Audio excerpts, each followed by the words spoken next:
1968 ഫെബ്രുവരി 7-നുണ്ടായ സൈനിക വിമാനാപകടം. ലഡാക്കിലുണ്ടായ Indian എയർഫോഴ്സിന്റെ വിമാനാപകടത്തിലാണ് Thomas Cherian ഉൾപ്പെടെയുള്ള 102 പേർ മരിക്കുന്നത്.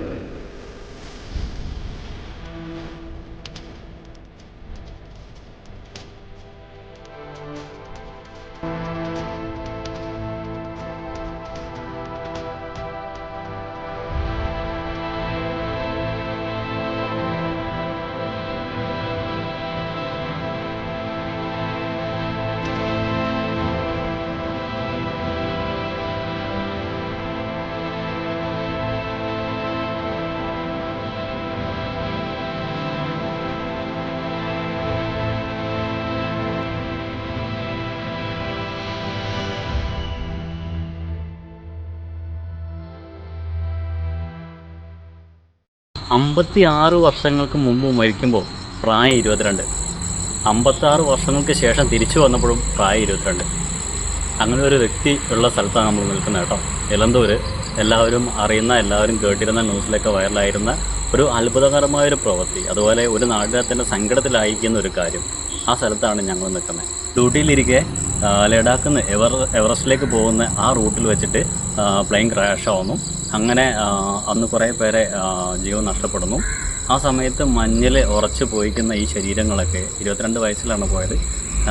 മഞ്ഞിൻ്റെ പ്രത്യേകത, തണുപ്പിൻ്റെ പ്രത്യേകത അറിയാം. നമ്മൾ ഏതവസ്ഥയിലാണോ കിടക്കുന്നത് ആ അവസ്ഥയിൽ എത്ര വർഷം വേണമെങ്കിലും അതേ അവസ്ഥയിലുണ്ടാവും. അപ്പോൾ അന്ന് മരിച്ച ഒരാൾ 56 വർഷം കഴിഞ്ഞപ്പോൾ ഇന്ന് അതേ പ്രായത്തിൽ തന്നെ തിരിച്ചു വന്നിരിക്കുന്നു. അപ്പോൾ അവരുടെ കുടുംബവും കാര്യങ്ങളും ഈ നാടും പല നാട്ടിൽ നിന്ന് ആൾക്കാരൊക്കെ കാണാൻ വേണ്ടി വന്നിരുന്നു. അവരൊക്കെ ഈ പറഞ്ഞ പോലെ സങ്കടത്തിലാണ്. അതുപോലെ തന്നെ ഒരു അത്ഭുതമാണ് ഇദ്ദേഹത്തിൻ്റെ ഇപ്പോൾ മരിച്ചു കിടക്കുന്ന ഇദ്ദേഹത്തിൻ്റെ ഇപ്പോൾ കാണാൻ പറ്റും. ഒരു പ്രത്യേക ഒരു കല്ലറയും കാര്യങ്ങളൊക്കെ തയ്യാറാക്കിയിരിക്കുന്നത്. ഇതങ്ങനെ പൊളിക്കാനൊന്നും പറ്റത്തില്ല, സീൽഡാണ് മൊത്തത്തിൽ. അപ്പോൾ ഇദ്ദേഹത്തിൻ്റെ കൂടെ അന്ന് പഠിച്ച ഒരു വ്യക്തി ഇദ്ദേഹത്തിനെ കാണാൻ വേണ്ടി 72ാമത്തെ വയസ്സിൽ കാണാൻ വേണ്ടി വന്നിരുന്നു. അദ്ദേഹത്തിൻ്റെ പ്രായം 72ആണ്. ചർമ്മമൊക്കെ ചുളുങ്ങിയിട്ടുണ്ട്, നല്ല രീതിയിൽ ക്ഷീണിച്ചിട്ടുണ്ട്, ആരോഗ്യമൊക്കെ കുറഞ്ഞിട്ടുണ്ട്.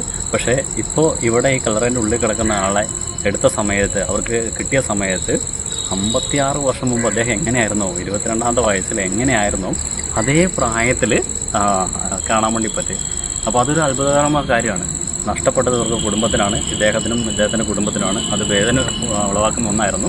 കുറേ നാൾ കാത്തിരുന്നിട്ട് ഇദ്ദേഹത്തെ കാണാനുണ്ടായിരുന്നില്ല. അങ്ങനെ ഒരു അന്വേഷണത്തിൻ്റെ ഭാഗമായിട്ട് കണ്ടു കിട്ടിയപ്പോൾ അവർക്ക് എന്താ പറയുക, ഒരു സങ്കടവും അതുപോലെ തന്നെ ഒരു ആശ്വാസവുമായിട്ടുണ്ടാവും. അവരുടെ മാനസിക വികാരങ്ങൾ എന്താണെന്ന് നമുക്ക് തിരിച്ചറിയാൻ വേണ്ടി പറ്റത്തില്ല. എങ്കിലും ഇത് നമുക്ക് സങ്കടം ഉളവാക്കുന്ന കാര്യവും അതുപോലെ തന്നെ അതിശയം ഉളവാക്കുന്ന അത്ഭുതകരമായൊരു സംഗതിയായിരുന്നു.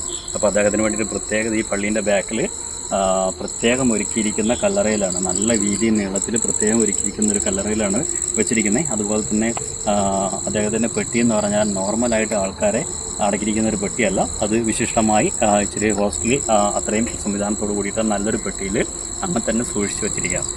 അപ്പോൾ ഈ നാടും അവരുടെ വീട്ടുകാരും ഈ പള്ളിയാണെങ്കിൽ പോലും അദ്ദേഹത്തിന് അത്രത്തോളം പ്രാധാന്യം കൊടുത്തിരിക്കുന്നു എന്നുള്ളതിൻ്റെ സൂചനയാണ് ഇതെല്ലാം.